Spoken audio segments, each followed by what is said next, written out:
Boa noite, pessoal. Todo mundo na escuta.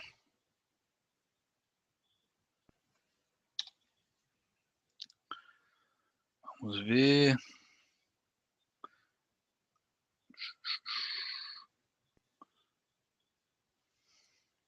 Todo mundo na escuta.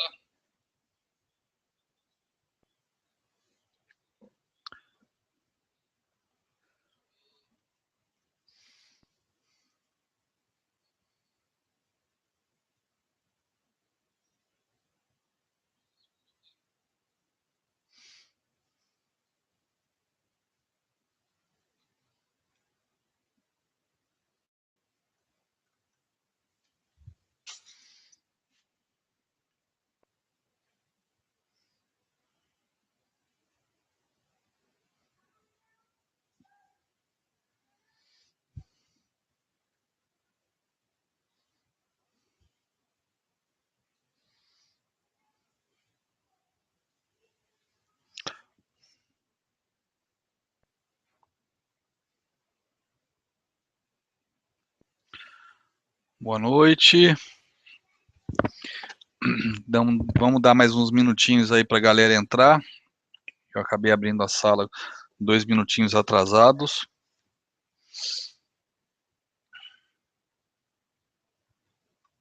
Boa noite.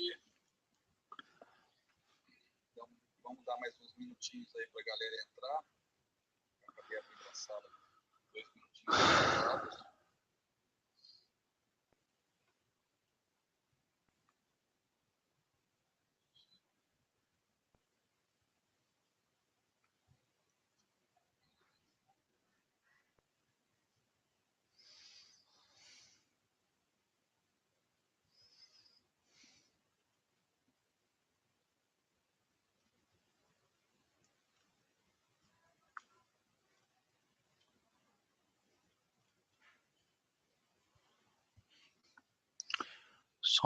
Vamos esperar mais 1 ou 2 minutos e a gente já começa. Vamos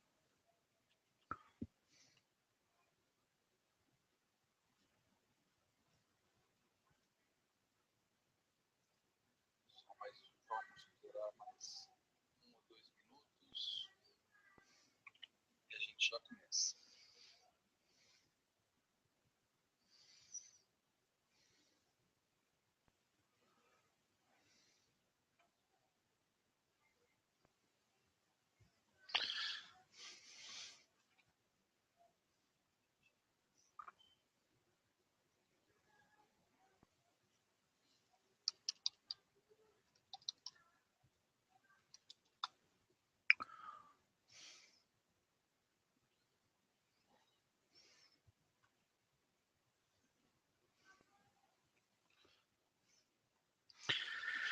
Bom, deixa eu ver.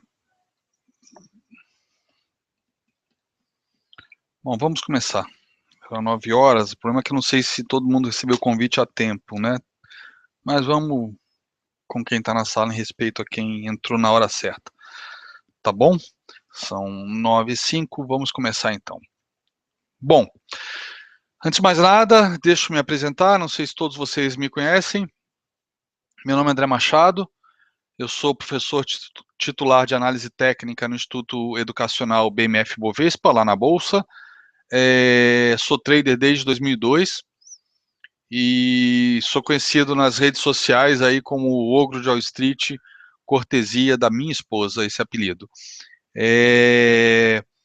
Sou parceiro da Nelógica e usuário desde 2004 e venho dando palestras a convite deles desde o ano passado. Tá ok? Agora com uma agenda mais consistente aí, semanal, quinzenal, aí dependendo aí se eu estou disponível ou não. Semana passada eu estava de férias, acabei não fazendo, mas essa semana e a semana que vem estão confirmadas, até porque as duas palestras têm uma correlação entre si. E a palestra de hoje é sobre índices no mercado de ações, não só os índices internacionais, como também os diversos índices que nós temos aqui no Brasil. Eu vou explicar como eles são formados, como eles são calculados e de que maneira a gente pode utilizar esses índices também a nosso favor na tomada de decisões, inclusive na montagem de carteira, na atividade de fazer hedge, ou inclusive na dúvida entre comprar ou não uma ação, temos as alternativas das ETFs, baseadas em índice de ações aqui no mercado nacional. Tá ok?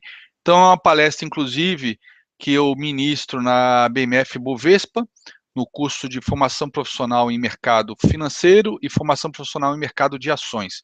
É uma das aulas que eu dou lá, que eu estou aqui compartilhando com todos vocês aqui, clientes da Nelogica e membros aí do grupo do Ogro de Wall Street.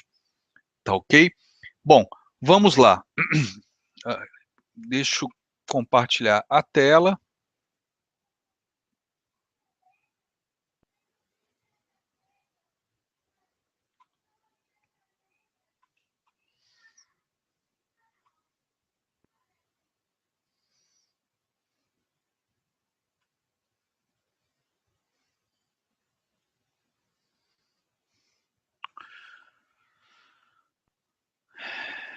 Esperando aqui só aparecer aqui no meu outro monitor, que eu estou acompanhando a apresentação, tem um delayzinho. Tá ok? Alguns segundos só para eu me orientar.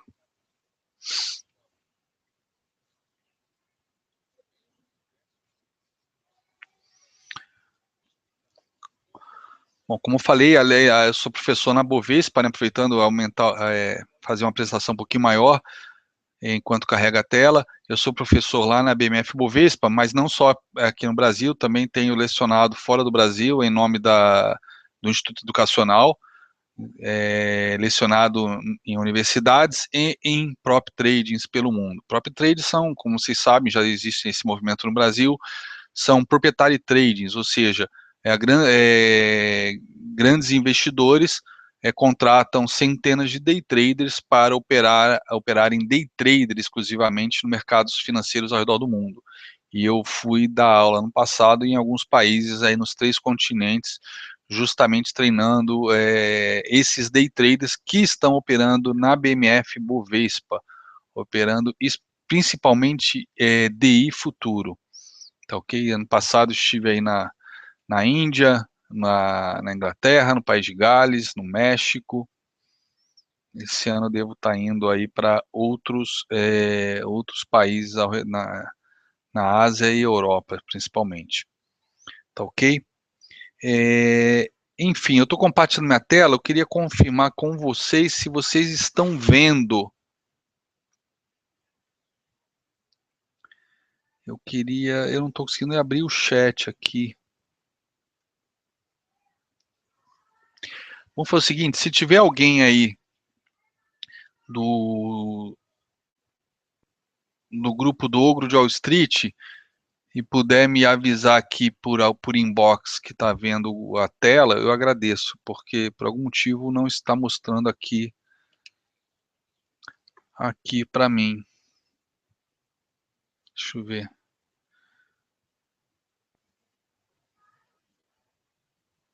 No retorno aqui não estou vendo. Está aparecendo a minha foto. Vocês estão vendo a minha...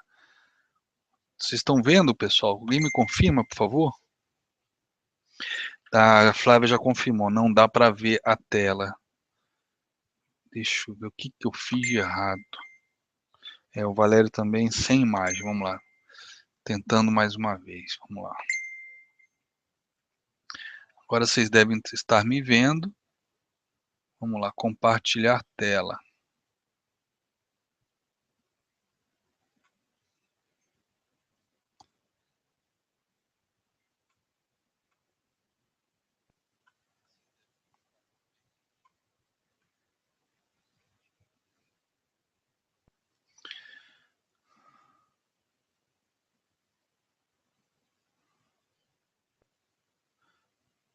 Então, já comecei a compartilhar. Alguém me confirma aí? Senão eu vou... Tô achando que é bug aqui no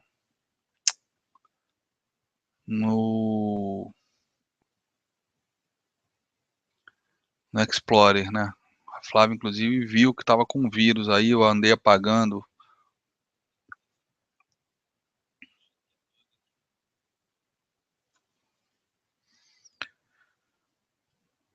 Tá na foto ainda, pessoal?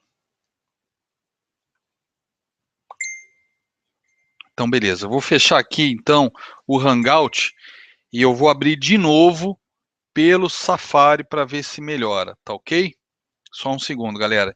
Em último caso, eu vou abrir isso no meu laptop, porque tá muito esquisito. É o que eu vou fazer, Flávio. Tô quase indo para o Mac.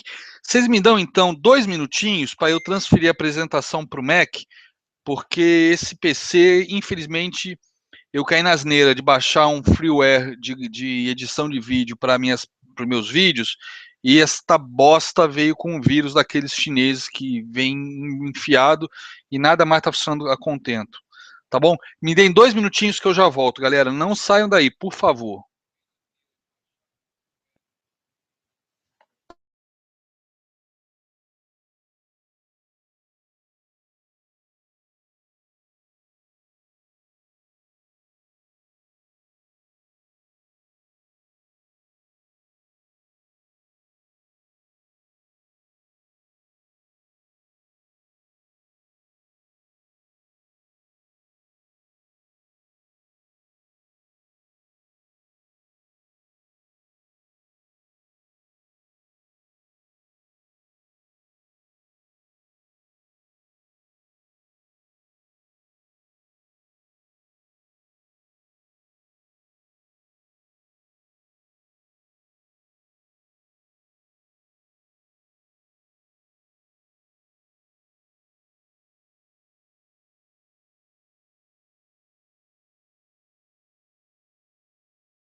Pessoal, me escutam de novo?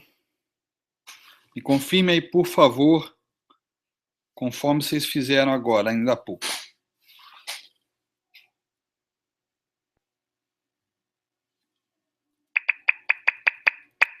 Ok? Puderem me confirmar?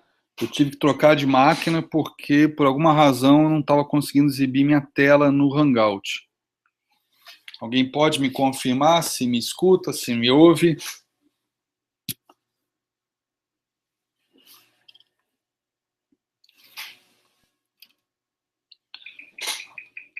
Alô, alô?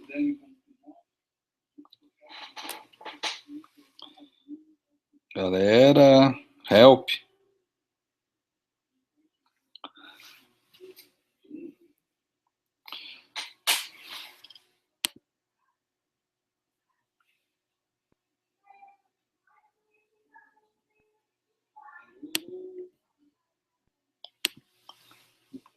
Vamos lá, pessoal.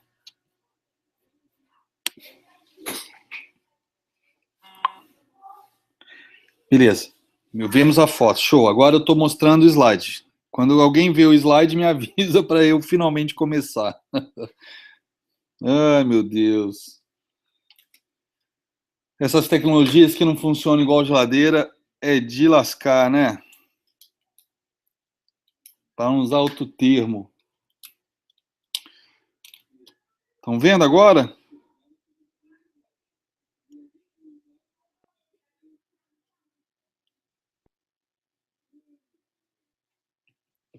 Estou aguardando só o retorno de vocês aqui pelo Face. Beleza, a Flávia avisou. Tá para ver o slide. Valeu, Flávia. Valeu. Você acabou de ganhar um conjunto de cordas novas para o seu baixo. Brinde da Nelógica. Cobra da Nelógica, hein? Vamos lá, então vamos lá. Finalmente começamos com 20 minutos de atraso por conta da incompatibilidade do Hangout com o meu PC. Vamos lá, segue o baile. Então, sem mais delongas, vamos falar sobre os índices de ações hoje. E aí eu peço aí para o Valério, para a Flávia, para o Adriano, que estão aqui dando feedback pelo Facebook, qualquer coisa me avisem aqui, porque agora eu estou usando o laptop e com isso só estou com o monitor. Beleza? Segue o baile. Então, vamos lá. Hoje é sobre índice de ações. O que é um índice de ações de mercado? Bom, o índice de ações, né, ele tem o objetivo de mostrar o comportamento de uma carteira teórica de ações. E com isso acaba refletindo, de certa maneira, a economia. Não é à toa que todo dia, no Jornal Nacional, o William Bonner fala quanto que fechou o Ibovespa e quanto que fechou o índice Dow Jones, o dólar, idem a CBN. Né? Mesmo para quem é leigo, quem não opera no mercado de ações, não deixa de ser um termômetro do que está acontecendo no mercado. Né? Quando você começa, mesmo sem acompanhar o mercado de ações, e vem o William Bonner e fala: a bolsa caiu fortemente no dia de hoje, o mercado americano também caiu, a China teve uma queda de 9%, coisas desse tipo, mesmo quem não é ligado, já fica, né, já tem uma sensação do que está acontecendo, que algo não vai bem no nosso mercado. E quando começa a ter uma queda após a outra, isso realmente fica latente para todo mundo, seja trader, investidor ou a dona de casa que só vai ao supermercado e vê que as coisas estão ficando difíceis. Ou seja, o índice de ações, mais do que simplesmente espelhar o comportamento de uma carteira teórica, no momento que ela espelha uma carteira teórica e essa carteira está caindo, o índice obviamente vai cair, dependendo do seu cálculo, de como ele é feito. Né? E isso é transmitido para todo o mercado. Ok? Então, o índice são termômetros que resumem a evolução de um conjunto de ações em um único indicador. Isso foi um desenvolvimento, a gente vai ver daqui a pouco, de Charles Down. Para quem aí já é iniciado na nobre arte da análise técnica, Charles Down é chamado, né, de o pai da análise técnica, porque ele criou a teoria que leva o seu nome, teoria de Down, que são os princípios que regem a análise técnica. Né? Aqueles princípios do preço desconta tudo, O movimento do mercado acontece em tendências de alta, de baixa, de lado, tendência primária, blá, blá, blá. Aquilo tudo que eu já devo ter falado para vocês em alguma outra palestra.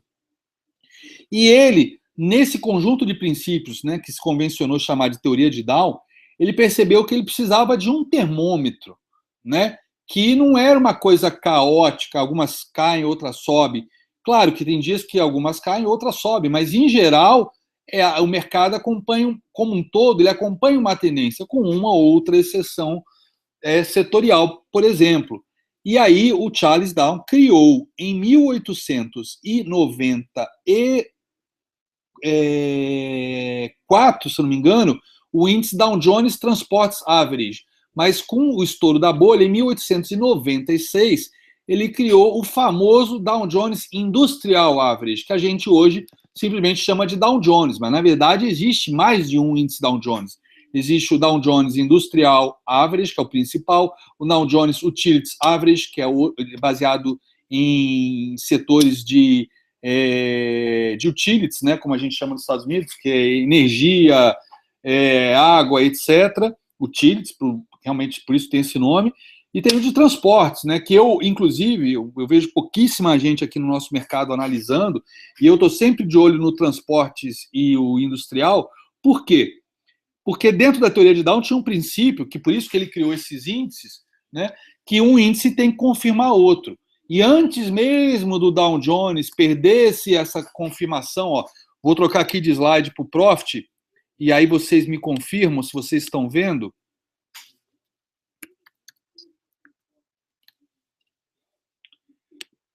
DJI. Ok? Antes mesmo, e isso quem me acompanha no Ogro ou em outras palestras, eu já venho monitorando isso e mostrando isso para vocês nos meus morning calls, que eu vou ter que trocar de nome, que disseram que eu não posso fazer call, então vai se chamar agora Acordando com o Ogro de Wall Street. Paciência, tanto faz o nome, eu vou fazer a mesma coisa que eu faço sempre.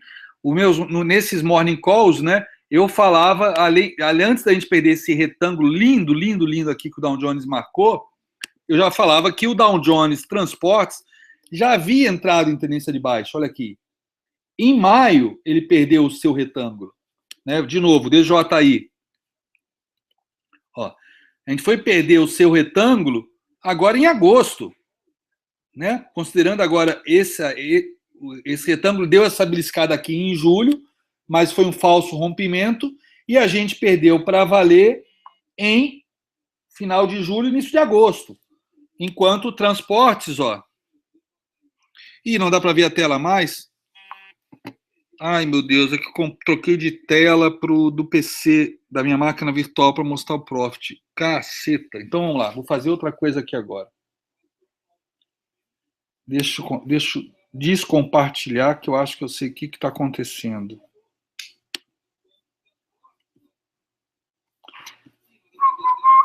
Um homem dominado pela tecnologia. É brincadeira?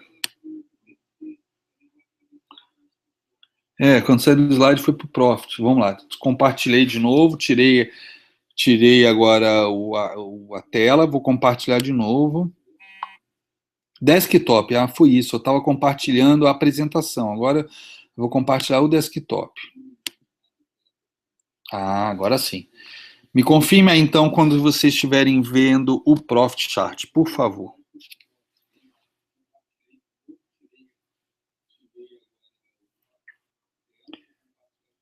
Ainda bem que o delay agora está de 10, 15 segundos, depois que eu botei Vivo Fibra. Antes o delay era de 2 minutos, aí ia ser inviável. Vamos ver se vocês veem o Profit. Foi falha minha, eu que estava compartilhando a aplicação e não o desktop. Agora foi, show de bola. Beleza, valeu, Flávia. Milot está te devendo um segundo jogo de cordas para o seu baixo. Então vamos lá. Como eu vinha falando, né, na teoria de Dow, um índice tem que ser confirmado por outro. E eu gosto muito de usar não o Dow Jones com o SP500, porque são idênticos, mas eu gosto de usar praticamente idênticos, né? Vocês vão ver que tem diferenças significativas em termos de cálculo, etc. Mas quando a gente olha os gráficos, os dois, por exemplo, fazem retângulos juntos, etc. Agora, o Dow Jones Industrial e o Dow Jones Transporte, completamente diferentes, né? Eles sobem juntos e caem juntos, mas um precisa confirmar o outro. E o Dow Jones Transporte, ele perdeu o retângulo que a gente está vendo aqui no industrial, ó. Enquanto o industrial perdeu o retângulo em julho e agosto, o transporte perdeu em maio. Ó, perdeu em maio. Ele entrou em tendência em maio. Então, isso tem sido usado por analistas americanos há um século. E a gente aqui no Brasil não usa isso. Pelo menos eu não vejo meus amigos, eu não vejo ninguém comentando dessa correlação do transporte com o industrial. E é óbvio que existe uma correlação, né? Qualquer coisa que uma indústria produz, se tem alguma revenda comprando, uma concessionária comprando, no caso de carro, uma revenda, um supermercado comprando produtos industrializados, né, produtos manufaturados, uma rede de imóveis, uma rede de eletrodomésticos, enfim. Se eles estão fazendo pedidos para as fábricas, para as indústrias, né, que estão listadas no Dow Jones Industrial, essas indústrias vão mandar esses produtos por algum meio de transporte. Com exceção do avião que sai voando da fábrica, mas mesmo assim, turbina, estofado, uma série de coisas vão ser entregues por algum meio de transporte, tudo que é produzido no mundo é entregue no meio de transporte. Então é natural que se a indústria está bombando, o transporte também esteja bombando, também esteja transportando. Por isso que essa correlação é tão interessante. E muita gente não usa isso para ver uma correlação. E essa mesma coisa a gente pode usar na análise setorial, que a gente vai ver mais à frente. Tá ok? Então vamos voltar para os slides de novo. Vamos lá. Então, quando alguém estiver vendo o slide, já me confirma aí, né? Sim. O Fausto é um grande analista, eu gosto muito dele, e ele tem esse hábito de olhar índices também. Não sei se ele olha de transportes, eu acho que sim. Ele gosta de fazer essa visão. Isso é uma coisa que eu faço todo dia de manhã. Mas não basta olhar o que está acontecendo, né? Quanto está caindo. Eu gosto de ver cenários técnicos, gráficos, né? Nos principais índices globais. E eu gosto muito do Dow Jones Industrial com o de transportes, para fazer essa checagem, esse double check aí, conforme preconizava o Charles Down há mais de 100 anos atrás. Daqui a pouco a gente chega nesses índices, vamos agora continuar. Bom, então, o que é um índice de mercado? É um termômetro que avalia a economia como um todo. E são medidos em pontos. Né? No caso do Ibovespa, lá na frente já teve alguns splits, mas ele começou como 100 pontos em 1968. A gente vai chegar já já. E os índices, então, são todos medidos em pontos. Então, a rentabilidade de uma carteira teórica que compõe esse índice é medida em pontos ao longo do tempo. No caso do Dow Jones Industrial, desde 1896. É tempo pra cacete. Né? O Ibovespa, desde 1968, quando foi criado. Né?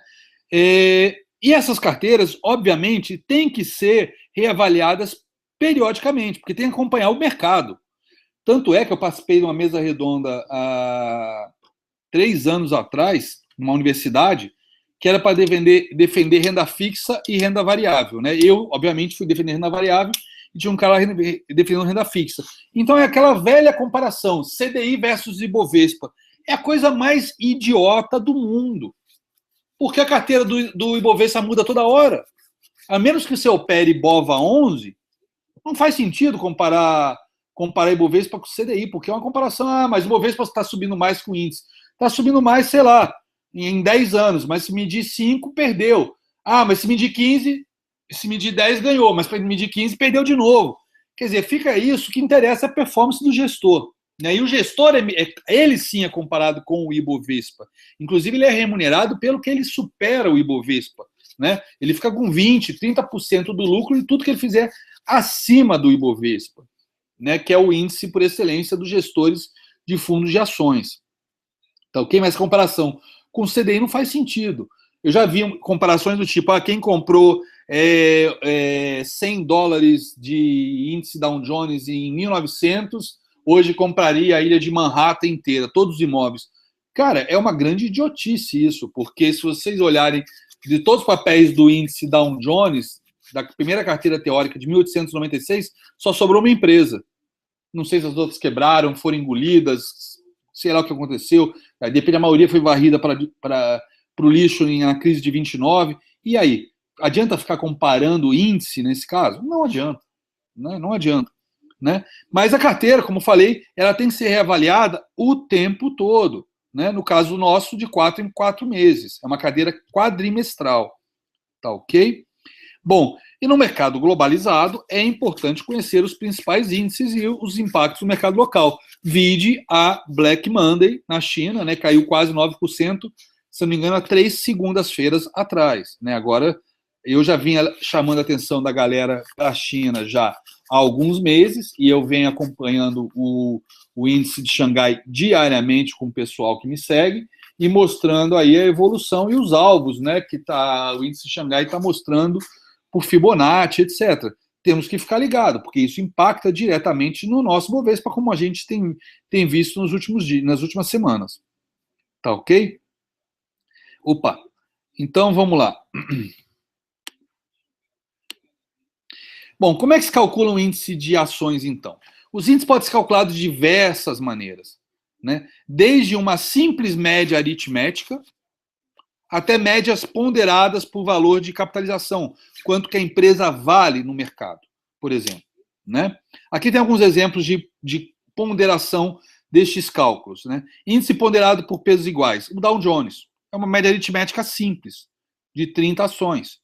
Índice ponderado por capitalização de mercado, SP500, tá ok? Ou seja, uma empresa que vale 100 bilhões de dólares, ela vai ter, na hora que for ser feito o cálculo, 10 vezes mais peso que uma empresa que vale apenas 10 bilhões de dólares, que também esteja no índice SP500. Já uma outra empresa que vale 50 vai ter metade do peso da que vale 100 e 5 vezes mais peso da que vale 10. O que eu acho que é justo, porque 1% de queda, vamos lá, 5% de queda numa empresa de 100 bi é uma perda de valor de bolsa de 5 bilhões. E uma perda de uma empresa que vale 10 bi é uma perda de 500 milhões. Então, não tem como comparar de uma maneira igual. Por isso que eu acho que a SP500 é muito mais importante que o Dow Jones, por conta dessa ponderação. Mas, graficamente, eu que opero aí há 13 anos, os dois andam par e passo. Eu acho que o Dow Jones Transporte, que é o pulo do gato aí para ver se antecipar uma tendência do mercado americano como um todo. Tá ok? E nós temos aqui um exemplo de um índice ponderado por liquidez, que é o caso do Ibovespa, que eu sempre falei que eu acho que é uma das ponderações mais interessantes e inteligentes que existe. Até acontecer aquele episódio da Mundial, que quase entrou para o índice Ibovespa por aquela manipulação da bolha do alicate, que quem tem mais tempo de mercado deve se lembrar, e depois, principalmente pelo caso do OGX, que distorceu e atrapalhou os gestores, principalmente gestores de fundos de ações passivos, que são obrigados a seguir o Ibovespa, atrapalhou pra cacete a gestão desses caras, tá ok? Mas a Bolsa tem estudado e tem feito algumas alterações, vocês andaram acompanhando recentemente, foi até postergado, a questão das penny stocks, etc. Uma série de coisas, e é assim mesmo, o mercado vai evoluindo, vai aprendendo com as coisas que acontecem, né? Como foi o caso daquele crash, né, de 87, que levou o mercado americano e depois os mercados globais a criarem circuit breaker. Naquele crash que a Bolsa caiu 22,6% no único dia, em outubro de 1987. Bom, vamos lá. Então vamos falar dos pesos ponderados pesos iguais. Exemplo, Dow Jones. Uma média aritmética simples, onde eu pego a quantidade de ações e divido eu pego todas as ações, né? Toda a variação dessas ações e divido pelo número de ações. Então, uma subiu 1, outra caiu 2, uma subiu 1,5, a outra caiu meio, uma subiu 3, a outra caiu 0,75. Eu vou somar isso e dividir pela quantidade de ações. Vocês concordam que não é um cálculo muito inteligente, mas talvez para o século XIX, 1896, era a maneira mais fácil que o Mr. Dow, Charles Dow, resolveu fazer um cálculo para ter um indicador de todo o mercado. Na época não existia. As ações subiam, caíam, mas não existia um indicador dizendo como é que está o mercado como um todo. É óbvio que a gente fala muito do crash de 29, mas a gente teve até o próprio crash das ferrovias no final do século XIX, que levou o Charles a criar o índice industrial e separou a primeira carteira, o primeiro índice que ele tinha criado, quase todas eram empresas de ferrovia, porque eram blue chips da época, ele separou e aí criou o índice Transportes Average. Tá? Aí ele criou dois. Mas até o estouro dessa bolha das empresas de ferrovia era um índice só, índice Dow Jones. Porque ele sentia essa necessidade de acompanhar o mercado. Só que o mercado, na época, principalmente eram ferrovias. Era uma bolha, como foi a bolha de internet. Tá ok? Não sei se vocês gostam de estudar essa área, eu sou estudioso disso, adoro, sou curioso pra caramba. Nessa época do crash das ferrovias, né, final do século XIX, havia empresas que fizeram IPO, né, empresas de ferrovias que fizeram IPO e que não tinham 1 metro sequer de trilho colocado. Era tudo projeto, era tudo papel. Qualquer semelhança com fatos aqui no Brasil é pura coincidência, tá, galera? Ou, na verdade, qualquer coincidência com fatos aqui do Brasil é pura semelhança, que nós vivemos recentemente. Mas, enfim, houve o estouro e aí criamos 2 índices, tá ok? Mas, de qualquer maneira, nos crashes você vê que o mercado todo está caindo, não tem como, né? Mas em períodos normais, como é que está o mercado? Tendência secundária, terciária, de alta, de baixa? Não existia essa percepção até o Charles Down criar os índices Dow Jones, tá ok? Bom, segue o baile. Índice ponderado por capitalização de mercado. SP500, Nice Composite, tá ok? Esses índices levam em consideração o quê? A ponderação em cima do valor de mercado de cada empresa que faz parte do índice. Inclusive, houve uma mudança recente no próprio SP500 e hoje só considera as ações, né, para o cálculo, free float, ou seja, as que estão sendo negociadas em poder do público, que não estão na mão dos controladores, entesouradas, ok? Opa. Vamos lá, próximo. Índice por liquidez, que é o caso do Ibovespa. A ponderação é calculada levando em consideração o volume transacionado de cada ação que o compõe.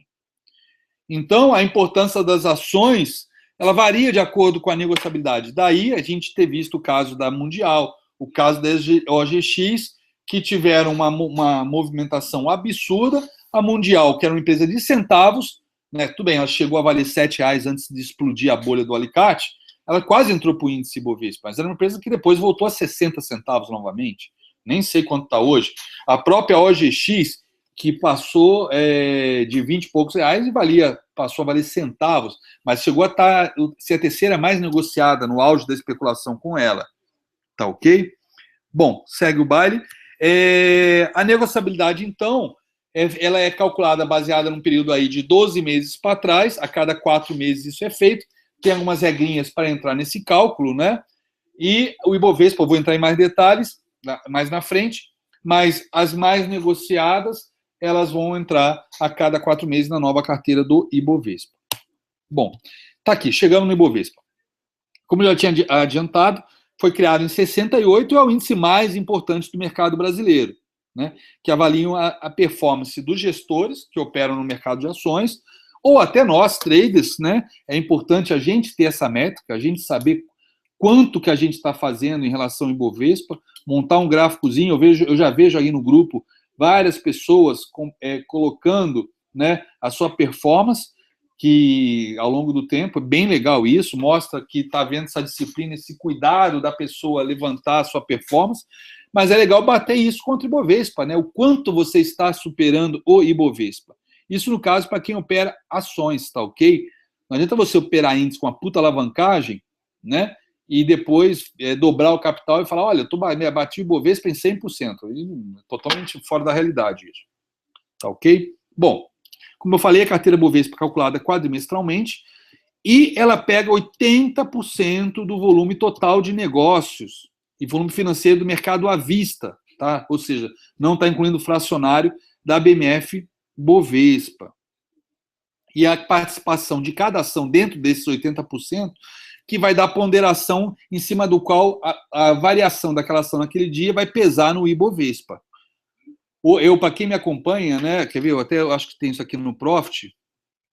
Ó, tá aqui. Eu costumo, por exemplo, aqui está faltando isso, eu tirei, deixa eu incluir que está faltando, BRFS3.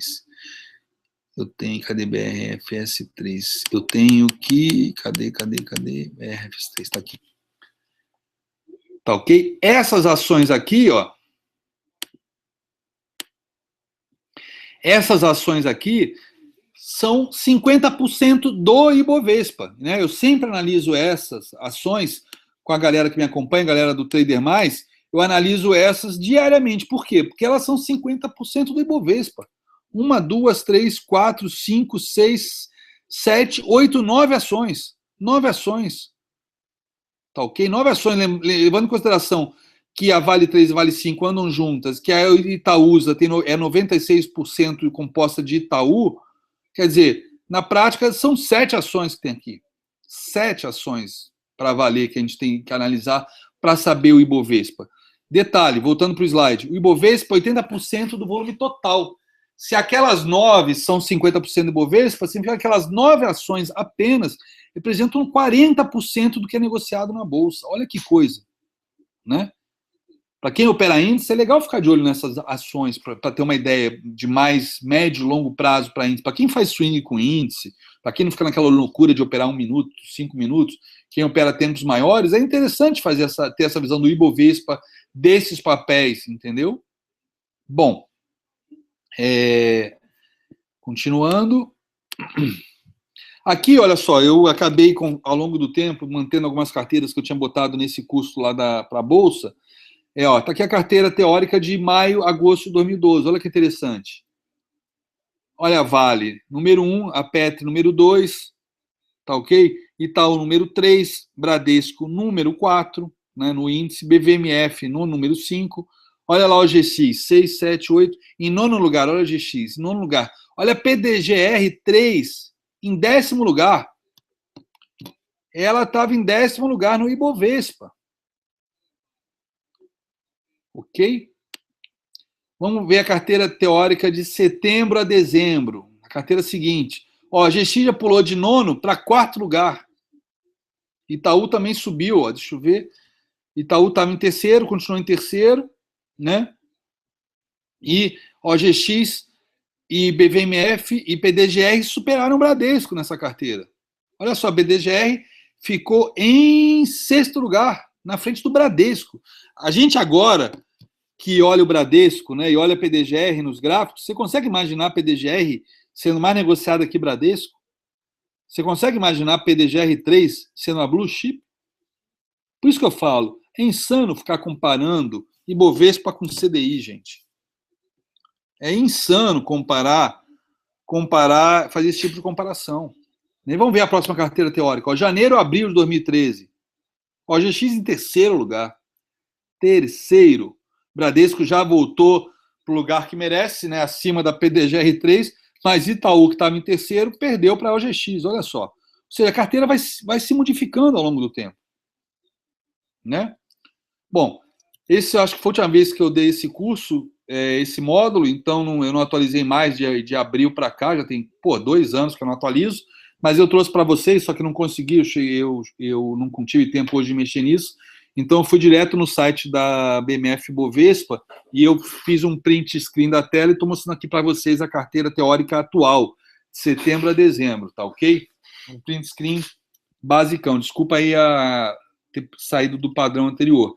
A única coisa que eu já alertei para eles continua errado, que é o Itaú, que hoje é a número 1, com 10%, na hora que você dá o sorte no site, ela fica depois do 2%. Né, quando ela deveria ficar lá em cima do Bradesco, que está com 7%. Então, Itaú com 10%, Bradesco com 7%, Ambev em 3º lugar, né, depois Brasil Foods, Petrobras. Petrobras, a primeira carteira teórica que eu mostrei para vocês era a Vale, mas lá para 2011, Petrobras era o número 1. Já está em 5º lugar, né, levando que Itaú está em cima dela, já está em 5º lugar. A Petrobras vai quebrar? Claro que não estou dizendo isso. Mas está perdendo relevância gradativamente. Mas, primeiro para 5º não faz muita diferença. Está lá nos top 10. Ok, só que eu opero desde 2002. Sabe quem era o número 1 de 2002? Telemar. Tudo bem, hoje não existe mais. Hoje é Oi. Cadê a Oi aqui nessa lista? Você nem vê. Está na segunda tela, ó. Cadê a 8? Aqui, ó. É a penúltima do Ibovespa, prestes a sair do Ibovespa, inclusive. Ela era número 1 do Ibovespa. Tudo bem, houve fusões, houve uma série de coisas aqui, não dá para fazer essa comparação a ferro e fogo, mas tá lá, penúltimo lugar do Ibovespa, antiga Telemar.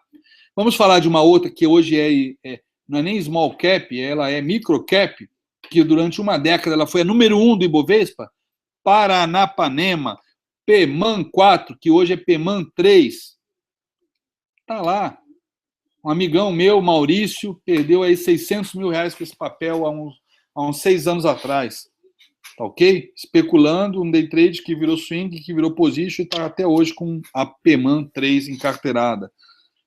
Hoje eu não sei nem se vale dos 650 mil, não sei nem se vale 20 mil. Tá ok?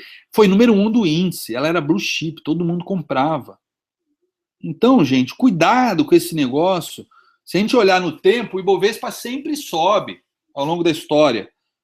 Mas podemos dizer, quer ver, ó, o Ibovespa ao longo da história, sempre sobe. Mas e aí? Significa que você, se comprar uma carteira de Ibovespa, vai ficar rico ao longo do tempo? Claro que não, você pode quebrar. Se você não tomar cuidado de acompanhar o mercado. Se escolher bons papéis, com bons fundamentos, que paguem bons dividendos. Ok? São os erros que eu mais vejo aí nos buy and holders. Né? Acreditar que simplesmente é comprar ação e segurar pro resto da vida que vai ficar rico. Não é assim. Tá ok? Vamos dar uma olhada, então, uma visão histórica do Ibovespa, a carteira de 68, né? 18 blue chips. Na segunda carteira já foi para 27. Vamos ver quais são? Banco da América. What the fuck is that? Que banco é esse? Será que é o Bank of America? Será que se internacionalizou? Tá zoando, né? Banco Comercial do Estado. Que Estado, cara pálida? Seja qual for, não sei qual é. Já não sei se existe mais. Banco do Comércio e Indústria. Tenho a mínima ideia. Banco do Estado de São Paulo, Banespa, que já virou Santander. Banco Federal Itaú Sul-Americano. Será que é o nosso Itaú de hoje? Tá com cara de ser. Né? Em 68, eu nasci em 67, não tenho a mínima ideia. Nessa época eu estava preocupado em qual peito que eu ia mamar. Não sei se é o Itaú de hoje, acredito que sim. Aços Vilares. Olha, Alpargatas, Alpa 4, bacana. Olha a Antártica, né, que junto com a Brahma virou a Ambev, esse grande fenômeno aí dos mercados, né? Não só aqui, como americano também. Olha, Arno, Casa Anglo-Brasileira. Né? Será que as lojas americanas? Não sei, realmente não sei.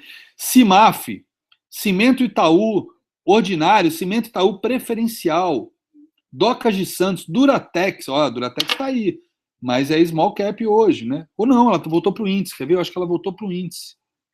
Deixa eu ver, ferramentas, composições do índice, Ibovespa. Duratex, acho que entrou para o Ibovespa, entrou nada. Não, é DE. Não entrou para o Ibovespa, não. Tá fora do Ibovespa.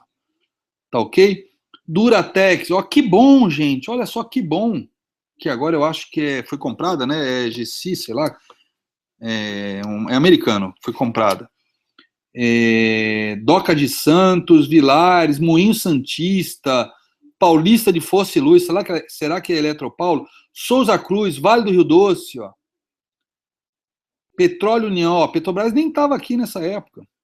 Brinquedos Estrela, a última vez que eu vi Estrela, ela valia 20 e poucos centavos. Era blue chip. Imagina quem comprou essa carteira achando que ia ficar rico.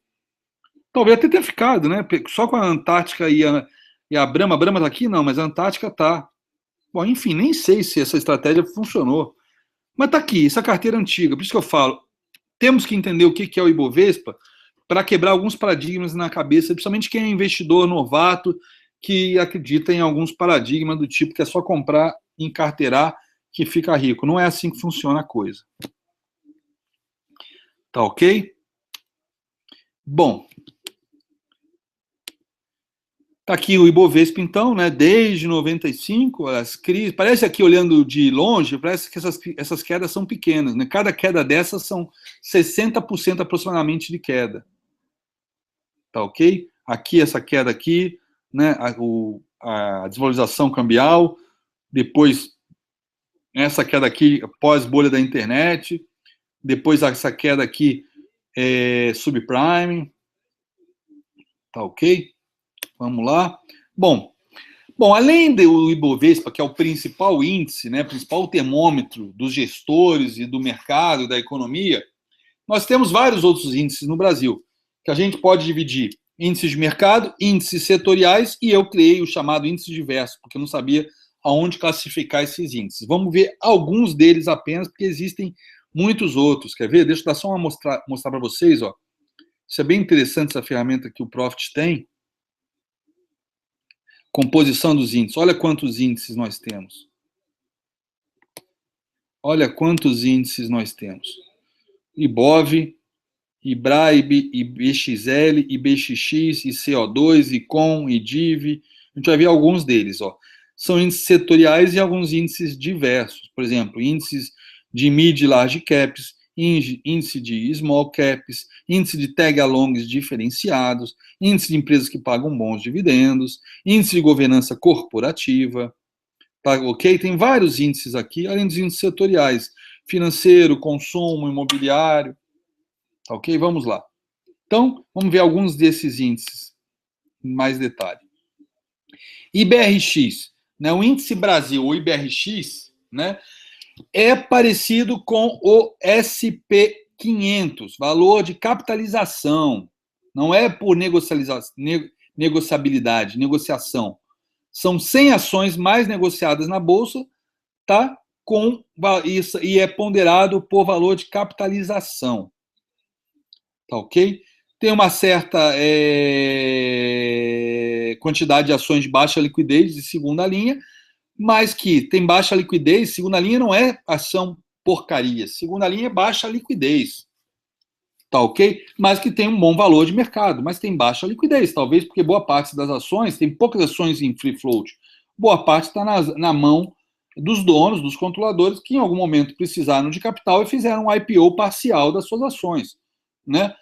Tem ações, por exemplo, que estão fora do enquadramento para participar de alguns índices, porque tem menos de 15% em free float, ou seja, mais de 85% estão na mão de controladores.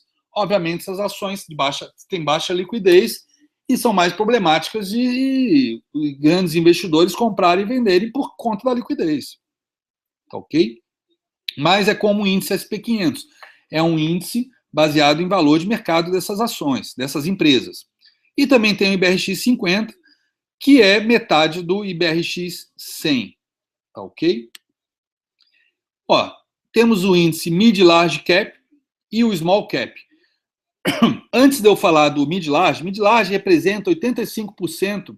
Antes de eu falar da Small Cap, né, que muita gente acha, todo mundo conhece, eu acho que o índice Small Cap até por conta da ETF de Small Caps.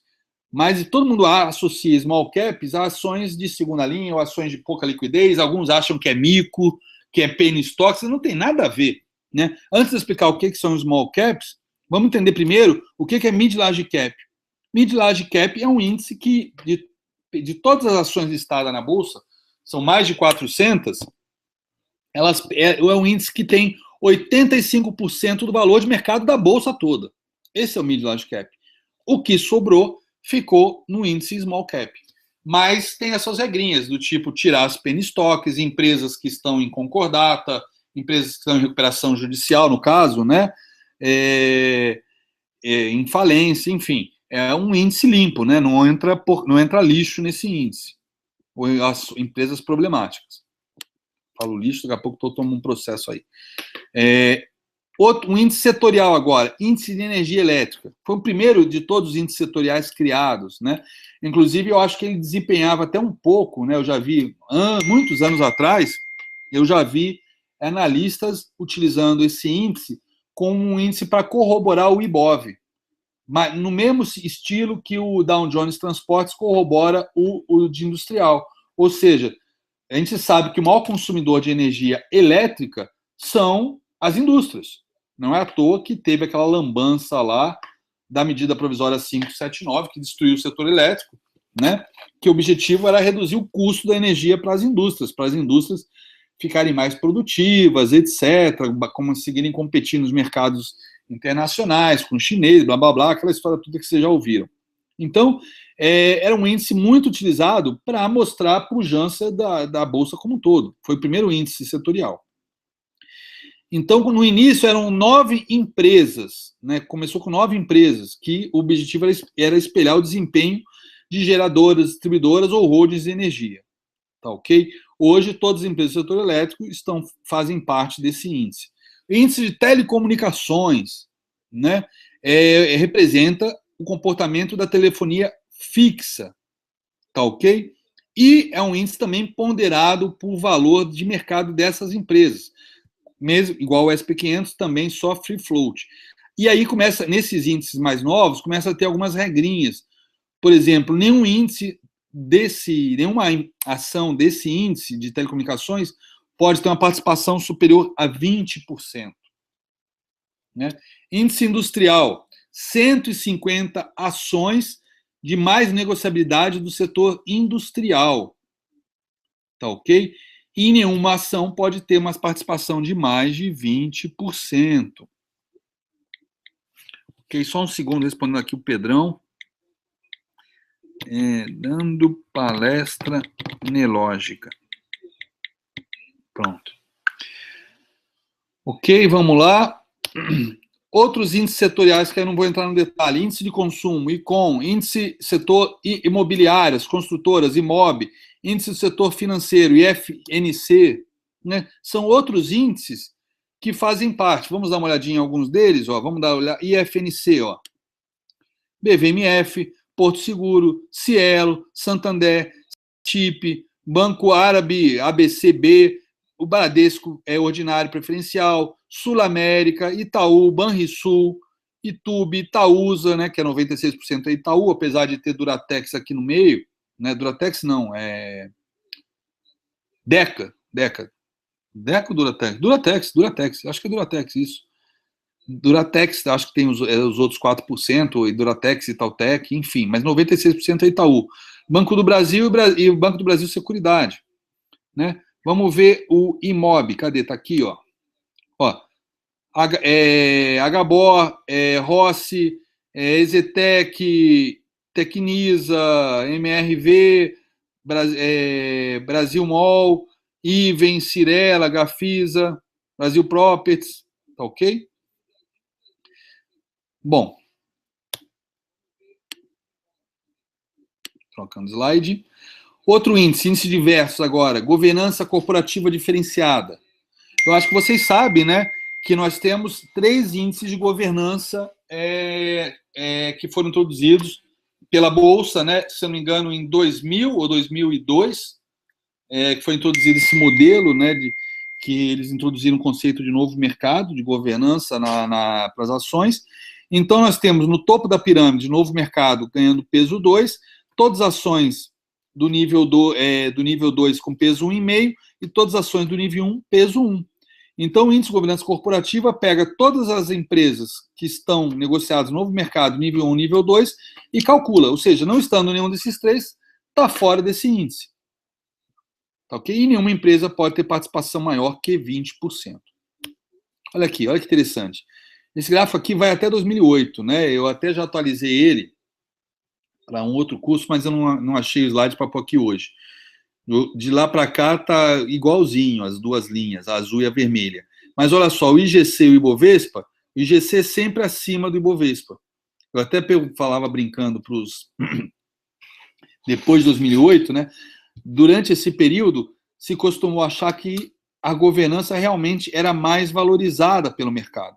Né? O índice de novo, eu acho que esse modelo de novo mercado foi criado, se não me engano, em 2001. Não foi nem em 2001, não foi nem em 2000, 2002, foi em 2001. Por isso que eu acho que o gráfico começa daqui. Depois vocês checam aí, porque é peanuts, é detalhe. E aí tem a comparação, sempre o IGC acima. E aí criava a sensação de que, tá vendo? Empresas realmente que estão classificadas com uma governança diferenciada, elas são mais valorizadas pelos investidores. Isso até 2008. Depois de 2008, elas passaram a andar sempre iguais. Por quê? Eu sempre faço essa pergunta em curso e nunca ninguém acerta. Por quê? Aí caiu a ficha. Na verdade, se a gente olhar empresas do novo mercado, empresas de nível 1, sei lá, vou chutar, é só lucubrando aqui, só para exemplificar, tá? Tem 20 empresas. Aí você vai no nível 2, tem 12 empresas. Aí eu sempre brincava, quantos que deve ter no novo mercado? Né? O pessoal fala, é um funil, né? Deve ter menos ainda. Aí não, no novo mercado você vai lá, tem mais de 100. Por que tem tantas? Porque, na verdade, todas as empresas que fizeram IPO durante essa fase aqui já se prepararam para entrar no novo mercado. Tem muitas empresas que têm uma puta governança, mas não conseguem, por exemplo, ir para o nível 2. Vão estar fora desse modelo ou vão estar no nível 1. Por quê? Porque no nível 2 começa a ter regras do tipo ordinário e preferencial, ter mesmo direito de voto para algumas decisões tomadas pela empresa. E são empresas que, por exemplo, fizeram um IPO onde 10% é ordinária e 90% do dinheiro foi preferencial. Mas os 10% estão na mão do dono. Os caras que pegaram dinheiro para caramba do mercado, mas mantêm o controle. Não perderam o controle, apesar de ter só 10% das ações existentes. Por quê? Porque as 10% que ele tem são todas as ordinárias. E se tiver, então, de repente, dá direito a voto para fusão, para aquisição, para quem tem preferencial, de acordo com as regras do nível 2, eles perdem o controle, eles não conseguem mais decidir, porque tem que convocar a Assembleia para os preferencialistas votarem. Né? Então tem empresas que talvez, pela própria estrutura, nunca vão conseguir para o nível 2, mas tem uma puta governança. Tá ok? Então, as empresas que fizeram IPO, não. Elas já quiseram entrar no topo de governança. Então, por isso que tem esse descolamento, né? Graças a quase uma centena de empresas que fizeram IPO, e com isso, né, a gente conhece a história dos IPOs, tem pouquíssimas empresas que hoje estão acima do seu IPO, feito na década passada, pouquíssimas, e muitas já quebraram, vocês sabem, vocês não precisam listar para vocês quais são. Tá ok? Então, isso deixou o IGC acima do Ibovespa pela década passada inteira, até que veio a bolha e botou os pingos nos is. Né? Quem tem governança realmente, boas empresas que pagam bons dividendos, estão subindo mais que essas empresas. Mas, de qualquer maneira, isso serviu como referência durante uma década. Mas é importante a gente saber esses detalhezinhos, né? Quando a maré baixa, que como todo mundo fala, né? Warren Buffett fala, que a gente sabe quando que o rei está nu, né? Quando a maré baixa. Outro índice. Índice com tag along diferenciado. O que é tag along? Primeiro, vamos explicar o que é tag along. É uma exigência legal, né, que obriga quem vai comprar uma empresa a oferecer, aquele ágio para comprar a empresa, oferecer preço igual ou pelo menos superior a 80% do preço pago para aquisição. Isso é o tag along. Normalmente ele paga só nas ordinárias, né? Por exemplo, a Belgo Mineira, né? BLG4. A maioria de vocês não conhece, eu operei muito ela, porque teve um período aí de 2002 a 2004 que ela andava de R$1.000 a 1.400, de 1.400 a R$1.000, era um puta de um retângulo que parecia eterno, que era tirar leite de criança, mas tudo bem, era a chupeta de criança, mas tudo bem, demorava 6, 8 meses para ir de um lado ao outro, mas era montar a posição e esperar, né? Enfim, ela foi comprada pela ArcelorMittal, tá ok? E ele comprou o quê? A Belgo 3, né? E aí, pelas regras das SAs, né, ela não era nível 2, só precisava comprar a Belgo 3. Você acredita que os preferencialistas foram à justiça exigindo o pagamento do ágio? Pô, mas ele não era obrigado a pagar tag-along para os donos de preferenciais, só para ordinário, não era nível 2. Né? Mas não é que o juiz, que não entendia nada de SA, deu direito de causa, deu ganho de causa para os caras? E o mercado, no final, precificou o que é certo. Ou seja, caiu ambas as ações, porque o Mr. Mittal falou que não ia mais fazer os investimentos que ele tinha prometido, porque ia ter que gastar dinheiro que não estava previsto. Enfim, só uma historinha aí dessas coisas, dessas idiosincrasias que a gente vê no nosso mercado acontecendo de vez em quando. Mas então, tag along é essa exigência legal, e esse índice são as empresas que pagam tag along, seja porque já estão no nível de governança que isso é exigido, nível 2 ou novo mercado, ou são empresas que no seu estatuto tem lá, isso já é, nesses casos, né, que a empresa não é nem nível 2, nem novo mercado, mas ele bota essa cláusula muitas vezes em lei, em estatuto, sei lá como é que é o nome que daria para isso, dentro do seu contrato social, que aí alguns chamam isso até de poison pill, né? Isso é para evitar a aquisição. né? O cara, em vez de fazer uma oferta hostil para os controladores, principalmente quando o capital está diluído na mão de vários controladores, né? Tem lá uma regrinha, um poison pill do tipo, ó, se for comprar a gente, tem que pagar para todo mundo. E aí isso dificulta uma aquisição hostil, entendeu? Onde o cara só precisa comprar as ordinárias que estão em circulação. Ele tem que comprar todas as ações e pagar ágio para todo mundo. Mas, enfim, essas empresas que têm esse tag along diferenciado, não importa se é poison pill ou não, elas entram nesse índice. Tá ok? Segue o baile. Agora vamos falar de alguns índices globais. Tá ok? Dow Jones Industrial, né, criado por Charles Dow, como mencionei, em 1896. Está aqui, exatamente. Em 1894 ele criou o primeiro índice, exatamente, como eu falei antes. Essa carteira eram 9 empresas do setor ferroviário e 2 industrial, só 11 ações. Mas aí estourou a bolha, né? Aqui eufemisticamente eu falei que encerrou a época de ouro das ferrovias. Na verdade, estourou a bolha das ferrovias, acabou com a festa dos IPOs de empresas fakes de papel, de ferrovias. E aí ele criou o índice Dow Jones Industrial e manteve um em paralelo só de ferroviário, que vocês imaginem que ficou pastando por um bom tempo, até que entrou outras empresas de transporte. Ok? Então, o Dow Jones Industrial nasceu depois do estouro dessa bolha, em 1896, e começou com 12 ações. Ok? Vamos dar uma olhada na primeira carteira? Ó, Feeding, até hoje eu não sei se é uma empresa de alimentos para passarinho ou para seres humanos. General Electric, Laclede Gas, National Lead, North America, Tennessee Coal and Iron, US Leather e US Rubber. Será que esse Rubber fazia camisinha naquela época? Não sei. Eu sei que dessas aqui, a única que existe até hoje é essa que está em azul, que todos vocês conhecem, chamada General Electric, GE. E o número foi aumentando até que chegou a 30 em 1928 e esse número se manteve até hoje. Tá ok? Vamos ver a carteira de 2012. Ó, 3M, American Express, AT&T, Bank of America, Boeing, Caterpillar, HP, General Electric, IBM, Procter Gamble, etc, etc. E tem 3 aqui em azul, Cisco Systems, Intel e Microsoft. Por que eu marquei essas 3? Porque elas não são negociadas na New York Stock Exchange, ou NYSE. Muita gente acha que o Dow Jones é da NYSE e a Nasdaq é da Nasdaq. Tá ok? E não é. O Dow Jones é um índice que, por alguma razão, escolheram as empresas mais representativas para representar o mercado americano, e essas 3 que estão listadas na Nasdaq fazem parte do Dow Jones Industrial. Ok? Cisco, Intel e Microsoft. Ok? Então, NYSE, 27 empresas da NYSE e 3 da Nasdaq. Aqui o Dow Jones ao longo do tempo. Tá, ok? Bem diferente do nosso Ibovespa, né? Infelizmente. Infelizmente. Ó, S&P. S&P é o índice mais fiel e representativo. Por quê? Primeiro, é ponderado por mercado, por valor de mercado. Não é aquele índice aritmético, como eu falei, Dow Jones. Vamos lá, vamos voltar para o Dow Jones. Ó, sei lá, quanto que vale a Cisco? A Cisco, para vocês terem uma ideia, eu trabalhei na Cisco até 6 anos atrás, tá? Antes de ser trader.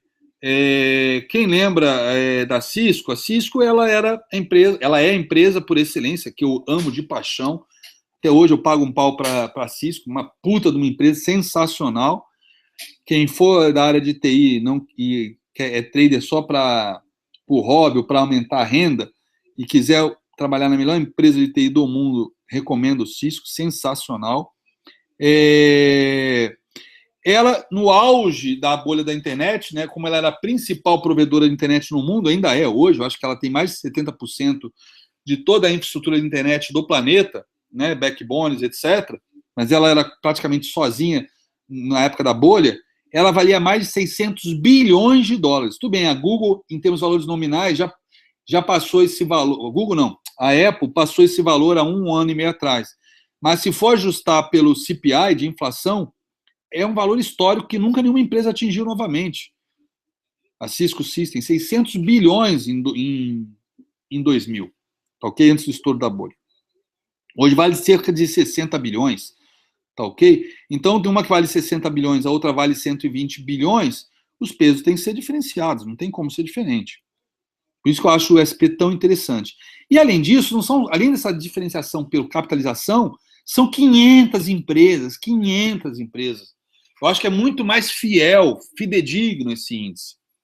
Começou em 23 e eram 233 ações de 26 setores diferentes. 26 setores diferentes. Em 57 foi expandido para 500, que é o número que tem até hoje. Tá ok? Em 76 tivemos uma outra reestruturação que tem uma amostra fixa de 400 indústrias. 400 indústrias. 40 da área financeira, 40 da área de serviços, 20 do setor de transportes. E a partir de 76 também começaram a escolher ações da NYSE, da American Stock Exchange, da Nasdaq, ou seja, de 3 bolsas americanas, não apenas só da NYSE. Beleza? E em 88, né, se definiu que esse índice das 500 empresas que fazem parte dos pequenos tem que representar 88 diferentes setores. Então, é uma amostragem muito, muito mais fiel do mercado. Tá ok? Vocês continuam me ouvindo, pessoal? Alguém me dá um retorno aqui? Porque parou o áudio ali que eu estava ouvindo no meu laptop, por alguma razão. No meu laptop, não, na minha estação. Me confirma aí, Valério, Flávia. Se a Flávia for mais rápido, vai ganhar mais um conjunto de corda para o seu baixo da Anelógica.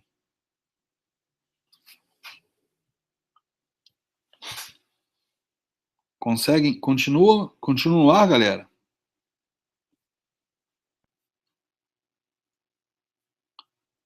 Alô, alô. Respondi. Galera, continua no ar ou não? E será que eu caí?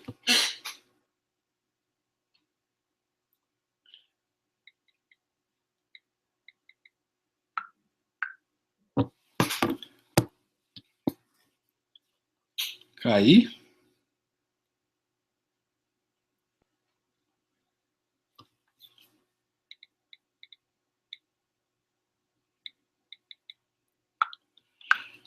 Ai, meu Deus, Hangout. Ah, tá no gráfico, beleza, valeu, Valério. Por que eu parei de ouvir minha voz, então? Vocês iam ouvir minha voz? Manda bala, beleza. Então, desculpa aí, falha nossa. Então, tá aqui, ó, índice SP500, tá ok? Peguei o futuro aqui, que é idêntico ao SP, afinal de contas, não tem a Selic maravilhosa como tem aqui o nosso índice futuro, beleza? Então, segue o baile. E aqui a Nasdaq. Nasdaq é uma coisa que eu já comentei com vocês bastante, né? Que é parecido com um fenômeno aí que aconteceu na Bolsa Chinesa nesse semestre.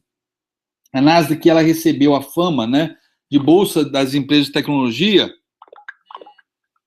e, na verdade, ela é realmente hoje a Bolsa das empresas de tecnologia. Mas ela não era. Ela já existia muito, muito, muito, muito antes do Bill Gates, né, entrar no high school, quanto mais fundar a Microsoft. Ela era uma bolsa, né, o nome dela é National Association of Securities Dealers, tá ok? Quotation, né, depois você veio o Quotation System, né? Ela era uma bolsa de balcão, né, de balcão. E como tudo era negociado no balcão, né, ela passou a ficar visada, né, começou a ter muita negociação, muita fraude, digamos assim, nas negociações. Não eram transparentes como na NYSE. Mas era de balcão por quê? Porque era uma bolsa de baixo custo. Quem não tinha cacife para ir para a NYSE, mas precisava de capital para se desenvolver como empresa, abria capital na Nasdaq, que era negociado no balcão. Mas por conta dos trambiques, né, a partir de 1970 começou a ter um sistema de negociação eletrônico. Tá, ok? Computadores já existiam, não existia PC, né, mas existiam computadores de médio porte e grande porte. Então começou a ser negociação eletrônica, tá? Mas até aí não era empresa de tecnologia. As negociações eram eletrônicas, não eram mais balcão. né? Não eram trading floor, não era pregão viva voz igual a NYSE, era balcão, e aí passou a ser eletrônico para evitar negociatas. Tá? Mas continua sendo uma bolsa de baixo custo. E aí, quando começou a surgir as empresas lá no Vale do Silício, precisando abrir capital para começar a produzir seus computadores, Macintosh, seus PCs, né, seus sistemas operacionais, seus bancos de dados, né, as Microsoft, Oracle, Apple da vida, eram empresas embrionárias, aonde elas iam abrir? Né? Iam abrir na bolsa de baixo custo, na Nasdaq. E aí tivemos aí, nos anos 80, né, depois dos anos 90, a explosão da área de tecnologia, nos anos 80 da microinformática, nos anos 90, né, a partir de 95, com Netscape, etc., da internet, todas essas empresas foram abrir na Nasdaq. Aí ela ganhou a fama que nunca mais vai perder de empresas de baixo custo. Igualzinho a bolsa que crashou lá nos Estados, lá na China, e que levou todas as outras bolsas chinesas, inclusive a de Xangai, junto, que era uma bolsa de baixo custo, né? Esqueci o nome, não é a Shenzhen, é outra. Mas, enfim, que enquanto a de Xangai subiu praticamente a mesma coisa que o SP500, 120% aí em 5 anos, essa bolsa subiu 600%. 600% de 2009 para cá. 600%. Teve empresas do setor de construção civil, que como o setor de construção civil estagnou a partir do ano passado, com esse landing, esse soft landing da China, que a gente está vendo que vai ser hard landing, pelo jeito, né? Essas empresas de construção civil, sabe o que elas fizeram? Elas mudaram o ticker e viraram, esse ano, empresas de alta tecnologia. E subiram 150% nesse semestre. Depois que deixou de ser construção civil, virou tecnologia de ponta. Como é que pode uma empresa de construção civil virar tecnologia de ponta, do nada, muda o ticker e sobe 150%? Por isso que eu venho alertando a galera há meses dessa bolha que realmente acabou estourando. Mas quem me acompanha já está sendo alertado disso há vários e vários meses. É igual o modelo da NASA, que estourou em 2000 e que só agora, recentemente, esse patamar de preço foi atingido novamente. Né? Bom, está aqui o gráfico da Nasdaq ao longo do tempo. Ok? Eu não tenho ele de 2000 para cá, para mostrar para vocês. Bom, alguns outros índices globais. Nikkei, da Ásia, né? Criado após a reabertura da Bolsa de Tóquio em 49, 225 ações, né? Levando em conta representatividade, níveis de negociação e capitalização. A mistura de Bovespa com o SP500, o modelo de ponderação dos dois tipos, né, que a gente já viu. Shanghai Stock Exchange, uma das duas bolsas chinesas, né, reentrou em operação em dezembro de 90 e não é totalmente aberta a investidores. Por isso que muita gente diz que ela não traz tanto impacto porque não tem investidores estrangeiros para perder dinheiro, né? Mas tem 80% dela são investidores chineses, pessoa física. Imagina todos eles perdendo seu dinheiro, como é que fica o mercado de crédito, principalmente eles que operavam alavancado. E qual o impacto disso no mercado de construção civil, não tendo mais confiança para investir em imóveis, enfim. Eu acho interessante acompanhar essa bolsa, ficar de olho nela. FTSE, né? O famoso FTSE, ou Financial Times Security Exchange, né, 100 ações de capitalização entre mais de 2.500, né? Desculpa.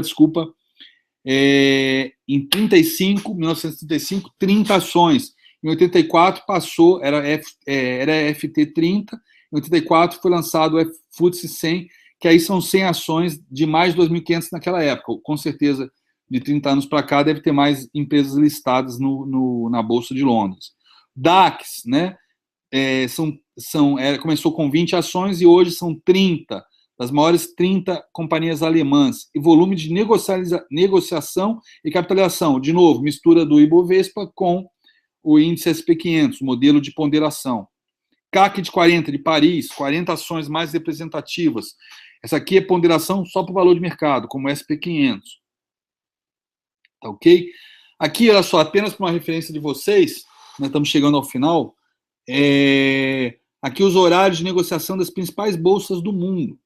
Bolsas de ações, né? Então, a gente tem aqui um pequeno espaço das 19 às 21 horas, que não tem nenhuma bolsa importante sendo aberta negociando ações.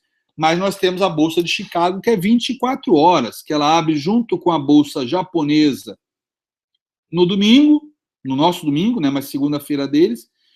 Ela abre no domingo nos Estados Unidos, junto com o Japão, segunda-feira, e vai fechar só na sexta-feira, 5 horas da tarde. A famosa CME, Chicago Mercantile Exchange. Ok? 24 horas. Então, quais são as principais funções, conforme a gente já dá para perceber, dos índices de ações? Né? Termômetro para os investidores acompanhar as oscilações ao longo do tempo, né? De setores ou do mercado como um todo, né? E também comparar a sua performance, inclusive do gestor. A remuneração do gestor depende dessa performance que ele bate o Ibovespa. Tá ok? Agora, uma coisa muito interessante, muito interessante. Em 82, a Bolsa de Chicago começou a negociação do futuro do SP500, que é esse que roda 24 horas, que é o maior índice futuro negociado do planeta. Na verdade, foi uma comida de bola da Standard Poor's não, da Dow Jones e Corporate, Dow Jones e Company, né, que é a dona do índice Dow Jones e do Wall Street Journal, né. A Standard Poor's perguntou se a Dow Jones e Company topava, né, através de pagamento de royalties, criar um índice de negociação para rodar na Bolsa de Chicago. Eles não entenderam a utilidade disso, não aceitaram, e aí eles ofereceram isso para o SP500, tá ok? A CME ofereceu isso para o SP500, a Standard Poor's calculava o SP500, e aí passou a ser operado, e isso aí virou uma puta de uma ferramenta de hedge. Ou seja, inclusive criaram-se modelos matemáticos que levaram ao crash de 87, onde acreditava-se que bastava comprar uma carteira de ações e travar com índice futuro que não caía mais, né? Você não teria mais perda, porque se a carteira cai e você está vendendo em SP500, né, baseado em beta, ponderação, uma série de coisas, o que a carteira caiu, você recupera com a SP500 e com isso você trava. Você não perderia nunca mais. Esse é o conceito de hedge, né? Até que a gente descobriu que o rabo passou a balançar o cachorro, e aí todo mundo começou a automatizar, principalmente com o crescimento aí dos modelos de algoritmos, robôs, com o crescimento aí da indústria de PCs cada vez mais performáticos, mais parrudos, né? 386, 486, começaram todo gestor a programar esse tipo de estratégia, e até que houve, se não me engano, um aumento de taxa de juros que provocou uma queda mais acentuada lá em 87, e com isso começou a cair as ações e começaram a vender índice, mas aí começava a cair o índice, começava a cair a ação, começava a vender mais índice, enfim, entrou numa espiral que a Bolsa caiu 22,6% no único dia, só não caiu mais porque acabou o pregão. E aí por isso que criaram o circuit break. Aí descobriram que hedge não é assim tão fácil de ser feito, não basta simplesmente hedgear que você está protegido, né? Enfim, isso é um pouquinho de história só para encher linguiça com vocês. Tá ok? Aqui um pouquinho de conceito de hedge, né, de risco de ação, né, por que se faz hedge? A gente pode diversificar o nosso risco diversificando a carteira, a gente pode minimizar o nosso risco diversificando a carteira, mas tem um risco que você não elimina totalmente, que é o risco de mercado, né? Então você consegue eliminar o risco de algumas ações hedgeando, mas não consegue eliminar o risco de mercado totalmente, né? Então tem a questão do beta da carteira, enfim, isso é assunto, eu deixei aqui se desse tempo, mas não vai dar, já são quase 10h30, e eu tenho que encerrar, até porque eu acho que o Hangout vai cortar às 10h30. Eu acho que eu deixei o Hangout travado, não deixei aberto. Então está aqui o conceito, rapidamente: beta maior que 1, carteira perfil agressivo, beta menor que igual a 1, e mesma performance do Ibovespa teórico, beta menor que 1, uma carteira com beta menor que 1, ou uma ação menor que 1, perfil defensivo em relação ao Ibovespa, ou seja, isso é a correlação do que aquela ação, baseado num período de tempo, 12 meses, 13 meses, 6 meses, dependendo aí da ferramenta que você usa, qual a correlação daquela ação com a carteira. E baseado na quantidade de ações que você tem na tua carteira, você faz o beta ponderado da carteira como um todo. E aí, com isso, você faz o hedge com o índice futuro. É uma coisa que qualquer sardinha pode fazer com mini índice. Tem carteirinha lá de 30 mil reais, 40 mil reais, 50 mil reais, mercado está caindo, você não quer zerar, porque são empresas que pagam bons dividendos, etc. Você não quer zerar, até porque normalmente empresas que pagam bons dividendos acabam subindo em situações de crise, mas você quer ficar protegido, você calcula o beta da sua carteira e vende o índice proporcional a esse beta, né? Esse beta ponderado. Tá? Outra coisa interessante dos índices, né? O que é uma ETF? Fundo negociado em bolsa. Ou seja, hoje nós temos vários ETFs no Brasil baseados nos índices setoriais. Então você acha que o mercado financeiro vai subir para cacete por conta da Selic, vai se beneficiar, etc. Né? O mercado financeiro não, desculpa, as empresas do setor financeiro. Só que você não entende de gráfico, mas você faz uma análise macroeconômica tabajara, quer comprar ação de banco, mas não sabe qual, compra ETF do setor financeiro, por exemplo. Né? Para isso serve ETF. Tá ok? Nos Estados Unidos existe ETF de tudo que é tipo. Existe ETF do Ibovespa, né, que é a nossa famosa EWZ, que todos vocês conhecem, que eu falo sempre. Ao invés de analisar o Ibovespa em dólar, vamos analisar a EWZ, muito mais interessante. Tá ok? E aqui estão as principais ETFs, então, do Brasil. PIB11, que foi a primeira de todas, né, baseado no IBRX 50, mas hoje a mais negociada de índice de mercado é o BOVA11, que é baseado no Ibovespa, que foi criado depois do PIB11. Temos a Brax 11, baseado no IBRX 100. Temos o setor de consumo, de mid large caps, tem de small cap, para quem quer comprar small caps, né, setor financeiro, empresas com gestão de governança corporativa diferenciada, empresas que fazem parte do índice de sustentabilidade, levantado, se não me engano, pelo Valor Econômico. Tem até um índice, né, quer dizer, eu acho que não tem ETF, mas existe um índice do Valor Econômico calculado e que é considerado um índice importante do mercado, né? É isso, galera. Acabei 10 em ponto. Queria agradecer todos vocês pela audiência. Deixa eu ver se tem perguntas no chat. Eu não sei se eu vou conseguir abrir o chat agora. Tá ok? Deixa eu ver se eu consigo abrir o chat. Deixa eu ir lá no YouTube ver se tem perguntas no chat. Deixa eu ver aqui. Carregando o chat. Não tem tela ok, slide ok. Deixa eu ir lá no YouTube ver se... Olha, deixa eu ver aqui, que mais? Não tem pergunta nenhuma. Hoje é um tema bem teórico, né? Mas que eu acho bem interessante, até por conta da palestra da semana que vem. Semana que vem a gente vai aprender a fazer, aí sim, uma coisa específica do Profit Chart, a fazer um screening, a procurar, baseado em alguns padrões que a gente vai configurar, procurar ações em alguns índices, sejam setoriais ou índices de mercado, como o que nós vimos hoje. Tá ok? Então é isso, galera. Semana que vem continuamos, então. É como se fosse uma continuação dessa palestra, mas agora de um lado mais prático. Screening de ações. Beleza? Screening de ações baseado no índice. Mas independente de hoje ter sido muito teórico, eu acredito que tem muita informação que vocês não conheciam, não sabiam a respeito dos índices. Então, espero que vocês tenham gostado. Vou pedir para vocês darem o feedback no vídeo depois. E quem é do grupo, lá no Ogro de Wall Street, deixa eu mostrar até para vocês o grupo, né? Tá aqui. Ok? Esse é o grupo do Ogro de Wall Street. Inclusive, aqui faz uma homenagem aqui ao Mark Douglas, que faleceu ontem. Ele é um dos meus gurus aí, no meu aprendizado de finanças comportamentais, junto com Daniel Kahneman, Nobel de Economia, mas ele sempre foi focado realmente no mundo do trader, né? Aquela questão dos 90% que perdem para bancar 10%, está tudo isso lá nos estudos dele. Infelizmente, ele faleceu ontem. É um grupo hoje que conta com quase 3.200 membros, tá ok? 16 aí pedindo entrada. Tá aqui o link. Depois vocês copiam com calma esse link para quem quiser entrar, porque eu acho que é difícil você achar esse grupo fazendo search, porque ele é um grupo fechado justamente para evitar a entrada de haters. As pessoas todas têm que ter ou um perfil verdadeiro, ou se for um perfil fake, por questão de segurança pessoal, ou porque não quer que a empresa saiba que opera na bolsa, etc. Vai ter que comprovar a existência, que não é um fake, seja com e-mail real de empresa, seja com LinkedIn, qualquer outra coisa. Aqui é um grupo muito sério, muito respeitado no mercado, tá ok? Aproveito para compartilhar novidade. Eu assumi oficialmente o Trader Mais, né? Assumi semana passada 50% e agora assumi oficialmente 100% do Trader Mais.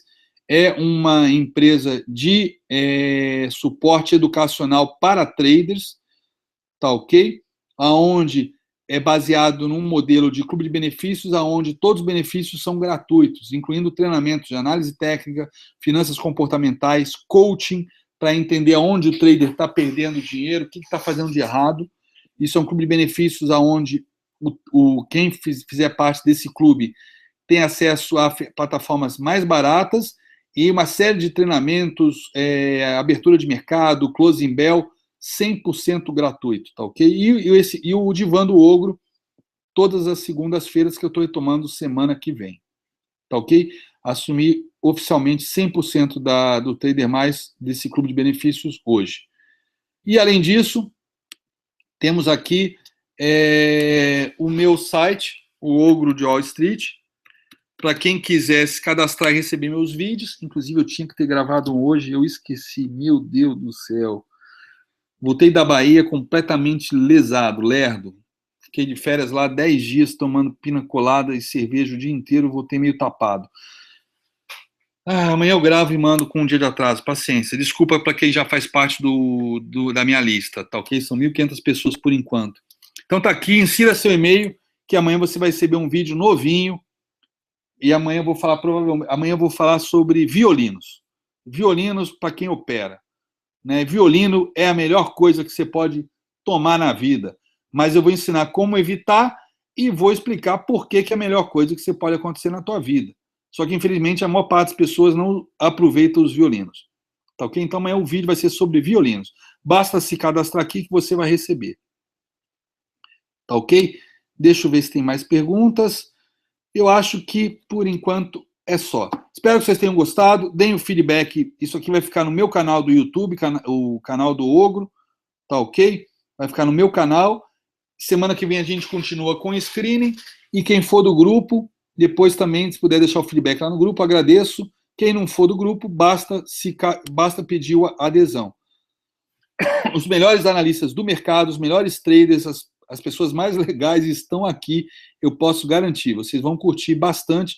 É um grupo 24/7, super agitado. Super agitado 24/7, literalmente. Tá ok? É isso aí, galera. Grande abraço para vocês.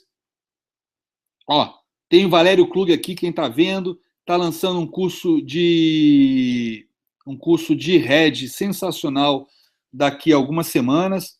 Tem muita gente fera contribuindo. Tem o Pedrão. Pedrão, na boa, Pedrão, cara, é o cara mais fera que eu já conheci nos meus anos de mercado financeiro. É um cara espetacular. Eu chamo ele de Shake, porque ele fez uma operação espetacular no petróleo mercado futuro. Mas antes chamava ele de Papa, porque realmente o cara é Deus. Muito bom. Acompanhe ele aqui junto comigo, aqui no grupo do Ogro. É isso aí, galera. Tem a nossa rainha Fibonacci, a Silmara, tem o Marcos Rossi Fibonacci, tem meus amigos aí da Clear, da XP, né, André Moraes, o Fernando Góes, o Bo, todos eles estão aqui no grupo, que é um ponto de encontro de toda essa galera fera aí que vocês já conhecem de longa data, tá ok? Convido vocês a participarem. É isso aí, galera. Fiquem com Deus. Terça-feira que vem eu tô de novo, mais uma palestra planilógica. E amanhã, 9 horas, eu tô no DVFN, galera. DVFN do Ogro, toda quarta-feira, 21 horas. Tá ok? Convido vocês a me acompanharem amanhã no DVFN às 21 horas. Inclusive, amanhã tem FED, galera. FED. Vamos ver se FED. Sem nenhum trocadilho. Literalmente, vamos ver se fede. E aí a gente discute isso às 21 horas lá no ADVFN. Valeu, galera. Grande abraço para vocês e cuidado amanhã com esse mercado. Provavelmente vai ficar andando de lado boa parte do dia, talvez dê até alguma coisa, algum tradezinho entre 9 e 11 da manhã. Depois vai ficar aquela pasmaceira, sentem na mão e não tentem cuidado na hora que começar a porra do índice subir, cair, dólar idem por conta do Fed. Cuidado, amanhã é um dia extremamente crítico para os mercados globais. Estamos esperando há meses, para não dizer anos, se o Fed vai aumentar ou não os juros amanhã às 3 da tarde. Tá ok, galera? Grande abraço para todos vocês, fiquem com Deus, bons trades, não esqueçam dos seus stops. Valeu? É isso aí, galera. Encerrando aqui a apresentação de hoje. Grande abraço. Tchau, tchau. Vocês fiquem com Deus, bons trades, não esqueçam dos seus stops.